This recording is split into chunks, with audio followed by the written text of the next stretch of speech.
오늘은 맥주감사 주일로 예배드립니다. 우리 믿음의 성도들은 모든 것을 감사의 눈으로 볼 수 있어야 합니다. 감사의 마음을 갖는 것이 굉장히 중요하고, 이 감사의 마음을 갖는다라고 하는 것은 큰 축복이 됩니다. 감사는 마음에서 나와야 진정한 감사가 될 수 있습니다. 마음이 건강한 사람은 감사할 수가 있습니다. 그런데 마음이 병이 들면 감사를 잃어버립니다. 감사할 수 없을 뿐만 아니라 감사가 사라지고, 그래서 그 감사하는 마음 대신에 그 마음 안에 불평하는 마음, 불화하는 마음, 원망하는 마음이 자리 잡게 되죠. 그렇기 때문에 감사한 마음은 건강한 사람, 그 사람이 감사할 마음을 가질 수가 있습니다. 사랑하는 성도 여러분, 마음으로부터 드리는 진정한 감사가 있기를 축복합니다. 우리가 살면서 누가 시키지 않아도 감사할 때가 있죠. 예를 들면 결혼을 했다라거나 승진을 했다라거나 좋은 성적을 얻었다거나 취업을 했다라거나 출산을 했다라거나 우리의 삶에서 다양한 그런 부분에 있어서 감사를 하게 됩니다. 당연히 기쁜 마음으로 감사를 하게 되죠.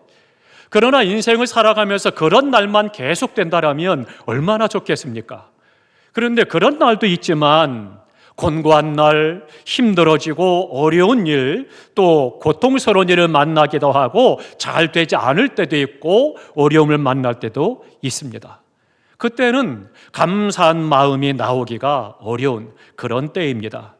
그런데 성경은 그런 때에도 감사해야 된다, 그렇게 우리에게 말씀해 주고 있습니다.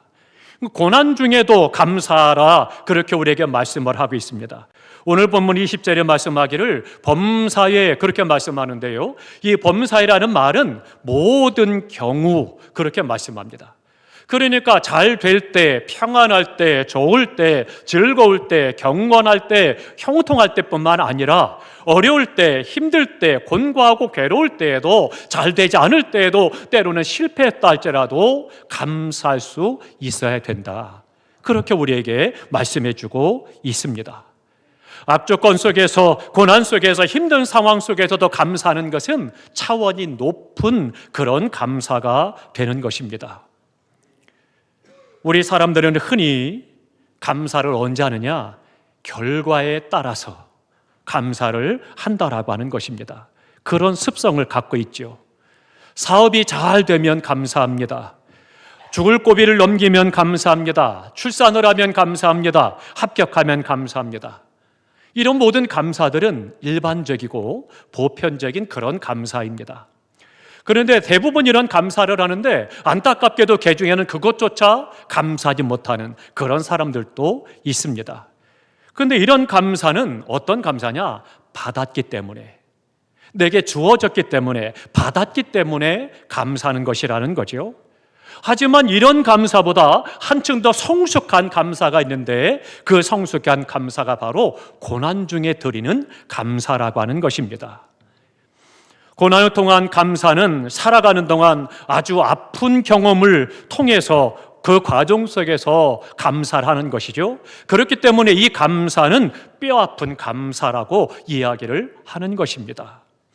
그렇기 때문에 이 감사는요, 그만큼 차원이 높은 그런 감사가 되는 것이고, 고난을 통한 감사는 격이 다른 그런 감사로 하나님 앞에 드려지는 것입니다. 감사도 무엇인가? 주어질 것이 있어서 하는 감사가 있고, 또 악조건 속에서도 성숙한 감사, 차원 높은 감사를 드릴 수가 있죠. 사랑하는 성도 여러분, 고난 중에도 감사할 수 있는 믿음이 있기를 주님의 이름으로 축원합니다. 또 하나, 두 번째로는요, 영적인 감사가 있습니다. 다 함께 하십니다. 영적인 감사. 오늘 본문 21절에 말씀합니다. 그리스도를 경외함으로 피차 복종하라, 그렇게 말씀하죠. 과연 이 말씀이 감사와 무슨 관계가 있느냐? 그것을 볼 수가 있죠. 우리가 신앙생활을 하다 보면 이해 못한 일들이 많이 일어나기도 합니다. 예를 들면 시대반 집사님은 어떻습니까? 믿음이 좋은 분이었습니다. 전도를 잘하는 분이었습니다. 주변 사람들의 칭송을 받는 그런 사람이었습니다. 그렇게 믿음이 좋고 전도도 잘하고 주변 사람들에게 칭찬받는 그런 사람이니까 그런 사람이 오래 살아서 계속 복음을 전하고 선한 영향력을 끼치고 사람들을 구원하는데 쓰임받으면 얼마나 좋겠어요. 그런데 하나님께서는 그가 순교의 제물이 되도록 허락하십니다. 그래서는 그가 돌에 맞아 죽임을 당하게 되죠. 하나님, 이렇게 믿음이 좋고 전도 잘하는 사람이 오랫동안 살아가면서 복음을 전하면 많은 사람을 구원할 수 있고 하나님의 뜻을 이루는데 더 좋지 않겠습니까? 그런 생각이 드는데 하나님은 아니라는 거예요. 그가 순교의 제물이 되어 돌에 맞아 죽고 나니까 많은 사람들이 낙심하고 돌아가죠. 그런데 그들이 하나님의 섭리, 하나님의 뜻을 깨달아 알게 될 때 비로소 이 열매들이 주렁주렁 맺어지는 역사가 나타나게 됐던 것입니다. 사도 바울도 마찬가지입니다. 사도 바울은 최고의 전도자였습니다. 그리고 전도 생활을 하면서 고생도 많이 했어요. 그런데다가 거기에 또한 지병이 있었습니다. 이 지병이 너무 고통스럽고 괴로운 거죠. 하나님 앞에 기도합니다. 하나님, 내가 하나님의 영광을 위해서 복음을 전하는데 이 지병 때문에 건강에 어려움이 있습니다. 고쳐주십시오. 그런데 하나님께서는 아니라는 거예요. 나의 은혜가 너에게 족하다. 그렇게 말씀하십니다. 그래서는 평생 그가 전도자로 살아가면서 이 지병 때문에도 많은 고생을 하면서도 그렇게 복음을 전하는 그런 삶을 살았습니다. 우리의 생각, 우리의 이성으로 볼 때는 어때요? 이런 사도, 능력 있고 복음을 힘있게 전할 수가 있고 땅끝까지 힘써 복음을 전하는 이 사도가 더 건강하면 좋을 거 아니겠어요? 더 힘있게 더 많이 복음을 전할 수 있을 텐데 하나님은 그 병을 고쳐주지 않으셨다라고 하는 거죠. 이해할 수 없는 그런 하나님의 섭리를 보게 된다라고 하는 것입니다. 우리가 20철이 되면 온 집안이 다 식구들이 긴장을 하죠. 그래서 고3 수험생이 있으면 온 집안이 다 긴장을 하고 아주 살얼음 걷듯이 그렇게 조심하죠. 한 수험생이 열심히 공부했습니다. 기도도 열심히 했습니다. 모든 사람들도 학교 선생님도 칭찬을 합니다. 이 친구는 좋은 학교에 갈 수 있을 것이다. 원하는 학과에 들어갈 수 있을 것이다. 기대를 했습니다. 그런데 결과는 낙방이었습니다. 하나님께서 이 아이에게 좋은 성적을 거둘 수 있도록 도와주셔서 목적하고 원하는 학과에 진학하게 해주시면 얼마나 좋겠어요? 그런데 그가 믿음을 한다고 하고 기도하고 했는데도 불구하고 낙방을 했어요. 하나님의 뜻이 어디 있는가? 이해하기가 어려운 거죠. 우리가 신앙생활하다가 이런 일들을 만나게 되면 어때요? 신앙이 주춤하기도 하고 때로는 낙심하기도 하고 때로는 회의에 빠지기도 하고 어떤 때는 심지어는 신앙을 저버리는 안타까운 일이 있기도 합니다. 그런데 성경은 말씀합니다. 그리스도를 경외함으로 피차 복종하라 그렇게 말씀하고 있습니다. 도저히 내가 이해가 안 되는 일이라 할지라도 그것이 주님의 뜻이라면 기꺼이 순종하고 감사라 그런 말씀인 것입니다.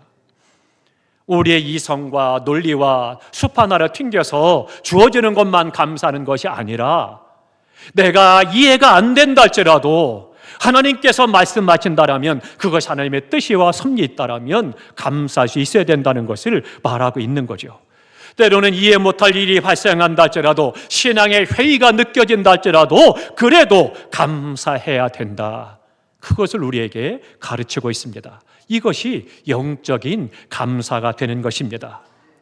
지금은 이해할 수 없지만 주님의 뜻이라면 그대로 받아들이고 수용하고 그리고 성령을 통해서 깨닫고 감사하는 것입니다. 이것은 환경을 뛰어넘는 것이고 조건과 관계없는 것이고 무조건으로 하나님 앞에 드리는 감사가 되는 것이 진짜 감사요. 이것이 영적인 감사가 되는 것입니다. 오늘날 시대는 AI 시대가 됐죠. 앞으로 시대는 학자들이 그런 얘기를 해요. AI를 아는 사람, 활용하는 사람과 AI를 모르는 사람으로 나뉘어질 것이다. 그렇게 얘기를 합니다. 벌써 그런 시대가 다가왔고 그리고 그래서 많은 사람들이 지금 AI를 공부하려고 애를 쓰고 있습니다. 저도 요즘에 공부를 하고 있는데요. AI 얘가 참 신기합니다. 맹장한 지식들을 집성을 합니다. 세상에 많은 논문과 또 책들 이런 것들을 다 경우의 수들을 다 수집을 해서 그래서 지식으로 갖고 있습니다. 그리고는 그 아이에게 명령을 하면 그런 거기에 관계된 지식들을 막 술술술술 풀어냅니다. 참 많은 도움을 받습니다. 그런데요, 중요한 것은 AI는 질문을 잘해야 합니다. 질문을 잘하면 얘가 좋은 정보를 많이 줍니다. 근데 질문을 잘못하면 질문하는 나를 무시합니다. 기계가 사람을 무시해요. 참 이게 답답하지고 안타까운 일이죠. 그런데 사람이 기계가도 예의 바르게 이야기하면 기계도 예의 바르게 대답을 하고요. 그리고 감사하다고 인사도 합니다. 참 신기하죠. 제가 어떤 질문을 했더니 이 아이가 저를 무시하대요. 무식하군요 그러더라고요.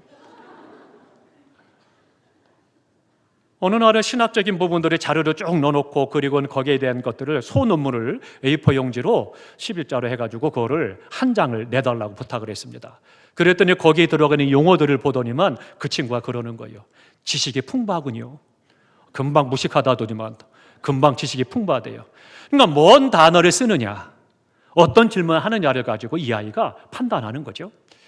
그런데 그렇게 그런 것들을 활용해서 내가 지식에 많은 도움을 받는데 지식이 풍성한 시대를 살아가고 지식이 넘쳐나는 세대를 살아가고 꾀도 많고 요령도 많은데도 불구하고 문제는 뭐냐? 지혜가 부족하다는 거예요.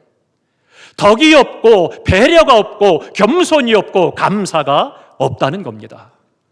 기계조차도 여러 가지 정보를 집어넣으면 감사하다고 인사를 하는데 사람은 어때요? 사람인데도 이해를 잃어버리고 감사하지 못하고 함부로 행한다면 참으로 안타까운 일이 되는 거죠. 사람이 많이 가지고 있고 누리고 있으면서도 감사함이 없고 또 감사할 줄 모른다면 참으로 안타까운 일입니다. 오히려 불행과 원망과 불평과 불만이 있으니까 그 인생이 재미있겠습니까? 그 인생이 건조하고 재미없고 칙칙하고 어두운 삶을 살아갈 수밖에 없는 것입니다. 사랑하는 성도 여러분, 감사는 감사의 분량만큼 감사가 커지는 것입니다. 감사하는 분량만큼 행복해지는 것입니다. 그렇기 때문에 감사하는 마음을 가지고 살아가는 것이 너무나도 중요한 것입니다. 더 많은 감사, 이것은 감사할수록 풍성해지는 것을 보게 됩니다. 사랑하는 성도 여러분, 영의 감사, 고난 가운데서도 환경과 우리의 생각과 이성을 초월해서 감사할 수 있고 또 영적으로 하나님 앞에 감사할 수 있는 그런 감사가 있어야 되고 그 감사를 하나님은 기쁘게 받으신다라고 하는 거죠. 골로새서에 말씀합니다. 감사함으로 하나님을 찬양하라. 아버지 하나님께 감사하고 감사하는 자가 되라. 그렇게 말씀하고 오늘 본문에도 하나님을 찬양함으로 감사하라. 그렇게 우리에게 요구하고 있는 것입니다. 감사하는 것을 모르면 은혜를 모르는 것이고 소중한 것을 주어도 그 사람은 감사할 수가 없는 것입니다. 감사를 모르면 교만해집니다. 감사를 모르면 오만해집니다. 나 혼자 천상천하 유아독존, 나 혼자 잘난 것처럼 착각하고 교만하고 다른 사람과 함께할 줄 모르고 협력할 줄 모르고 혼자 고립된 삶을 살아가게 되죠. 사람은 기본적으로 감사해야 할 것이 있습니다. 뭘 감사해야 되느냐? 첫 번째는 부모님의 은혜에 감사할 줄 알아야 합니다. 우리가 이 땅에 보냄받은 것도 부모님을 통해서 보내주셨잖아요. 그리고 누가 그 고통과 아픔과 생명을 무릅쓰고 자녀를 출산하겠습니까? 부모기 때문에 그런 거죠. 부모님의 은혜에 감사할 수 있어야 된다라고 하는 거죠. 그래서 하나님은 우리에게 부모를 공경하라 말씀해 주셨습니다. 또 하나 두 번째로는 하나님의 은혜에 감사하라 말씀해 주고 있습니다. 하나님의 은혜는 부모님의 은혜와는 조금 다릅니다. 부모님의 은혜는 보이는 은혜이죠. 그리고 우리가 알 수 있는 그런 은혜들이 많습니다. 그런데 하나님의 은혜는 깊이 생각해도 모를 때가 많이 있다라고 하는 거죠. 깊이 생각하지 않으면 발견하기 어려운 그런 하나님의 은혜들이 너무나도 많다라고 하는 겁니다. 그러다 보니까 많은 사람들이 하나님의 은혜를 알지 못하고 살아가고 있는 것이죠.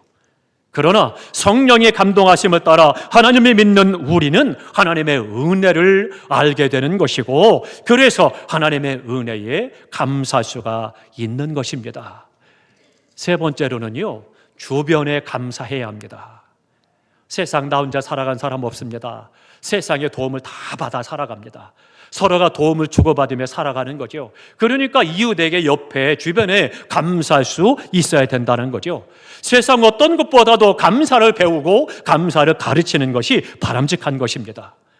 감사할 때 우리의 삶이 더욱 풍성해집니다. 감사할 때 인생이 더욱 밝아지고 아름다워지고 복된 삶을 살아가게 되는 것입니다. 사랑하는 성도 여러분, 우리 모두가 다 감사하며 살아가고 또 감사를 가르치고 배우며 살아가셔서 우리의 삶이 주님 안에 풍성하고 기쁨 있고 감격 있는 삶이 되시기를 주님의 이름으로 축원합니다. 기도하겠습니다.